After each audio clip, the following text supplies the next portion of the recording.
OG Rose here, and today we're going to be talking about section 11 of belonging again. And we've already gone a lot through the work of Conyers, the difference between tolerance and humility. And in this section here, there's one more paradox that needs to be outlined and understood. We've already discussed that the very fact that the state has the ability to come in, exercise authority over communities about what they can and cannot do, leads to those moral boundaries, those moral orders, losing their ability to ground people, losing their ability to compel people. And when they are so weakened, the state naturally grows, because as people lose faith in the authority of communities, well, they still need a sense of authority to avoid the world being chaos, so then they put their faith in the state, and the state grows more powerful. And what's really important to get in thinkers like Hunter, Reef, Berger, and Conyers here all point out that societies inherently entail moral orders, that it's not possible to have a society that doesn't have a moral order. Rather that moral order be codified into law, rather it be religious-based, family-based, there's going to be some order of right and wrong. And so if you have a state or a doctrine of which is eroding the moral order or taking away its authority, then it is by definition going to weaken the society as a whole. It's going to possibly destroy it.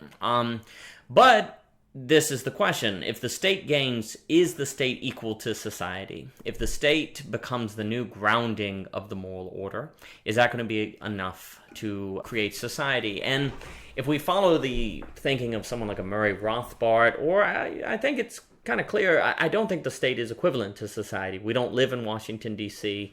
We are not organized by the norms of Washington, D.C., say if we live in Virginia. We are organized by the norms of our work, of our communities, and things like that. And if all of that increasingly gains a sense of arbitrariness, while the state gains a sense of gravity, we're going to feel like that we almost have to go live in D.C.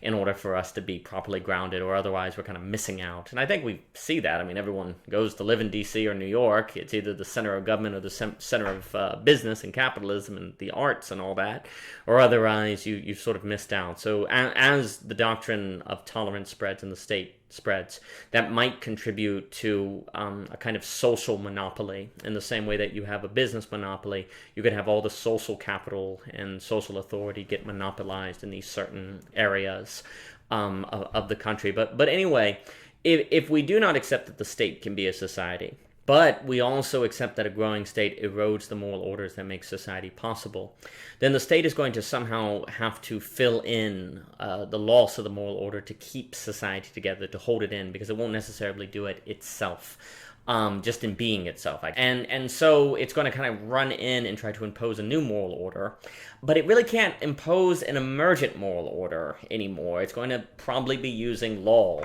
force, what's legal and what's not. And the thing is, societies that operate by legal order, which usually we try to determine what is legal based on what we think it's moral, but there's not necessarily a correlation. If the law does not feel as if it necessarily reflects the moral order or stands in opposition to the moral order we come from or want to believe in, then law becomes a force of oppression. And now we're back at the problem of totalitarianism. And that's the rub, is as the state erodes moral orders, it finds itself having to replace the moral orders in order to hold the societies together, and all it will have is law.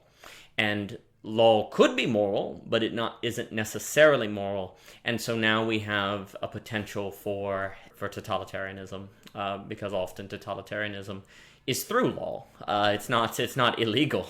It is precisely when law becomes unjust, or the operations of the state become unjust. So there's a significant problem there.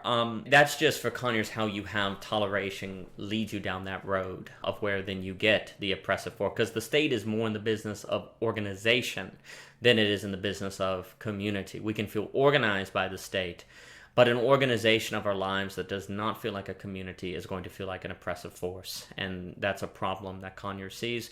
And that's also a trade-off we get. Now, granted, if we don't have these localized communities, we don't have to worry about the banality of evil so much. But maybe it's better to have to worry about it than the totalitarian forces that define the banality of evil already being present. So anyway, that's section 11. We'll move on to section 12. And thank you for your time. You can find more at ogrose.com.